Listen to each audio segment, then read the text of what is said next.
مونږ د غرونو لیوني یو زمونږ ځان له یو انداز دی په خپل پیر بابا دې غواړم بونیري کلي ته راشه. سلام علیکم، ستړي مه شئ، الله دې وکړي چې روغ جوړ یې. دا شیبې د اکبر علي صاحب په دیره کې ادبي لیکوال ادبي تړون د اکبر علي صاحب سره راغلی یو د ده دیرې ته. دوی یو په یو روم کې د یو سیټ اپ کړلی. د ده دا انداز دی څومره چې کوم شاعران دي او د دوی خواله یو ځل راشي دوی سره کینی، دوی دلته یو ډایري ایښې ده، په هغې کې به ته خپل نوم لیکې، خپل ادبي نوم به لیکې، خپل د موبایل شمیره به لیکې او د هغې سره سره خپل غزل یا دوه درې شعرونه دا به لیکې. ته چې کله لاړ شې او بیا بل ځل راځې نو دلته به ستا نوم او هغې سره سره یو ښکلی تصویر دا به جوړ کړي. لکه څنګه موږ ګورو زه بل ځل راغلی وم دلته کېناستم، دلته مې خپل یو شعر یا غزل ووی چې اوس رالم زما هید الیاس خلیل دی راله جوړ کړی دی. که وکتلی شي بخسید مخلص صاحب ته دا هم یو ښه شاعر دی. د یو شعر دی چې د ځمکې سر مو جهنم کړو راته، د ځمکې سر مو جهنم کړو راته، ستاسو د انور سپوږمۍ ته تله ورک شي او زما په خوا کې داسې ورپېدې زمونږ د کلي د ساړه ورک شي. نو اکبر علي صاحب ډېر د کمال سړی دی.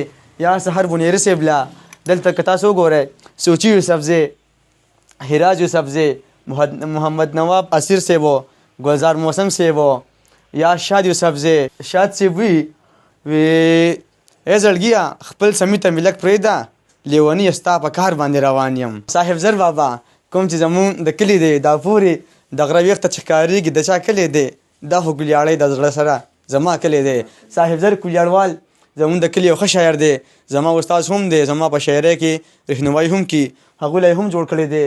یا شاد یوسفزي تاسو ته ما وویل خالد مینوش صاحب مینوش اسکمې نن په جار زه د حرم مخې ته ناسي اخته ګو چې ایثار دې نه کړم، زه لیونې سر په بازار دې نه کړم. زبیر علي او زبیرو بهرمن بخر صاحب د بخر صاحب یو جدا انداز دی. بخر صاحب یو شعر ویلو چې څلوېښت کلن یم لیونی ویښتو له رنګ ورکوم، په ما دوکه نه شي جینۍ ویښتو له رنګ ورکوم، او زما د سپین سر به همزولې پیغورونه درکي اورې په رنګ لکه سپوږمۍ ویښتو له رنګ ورکوم. نو اکبر علي صاحب ډېر د کمال سړی دی.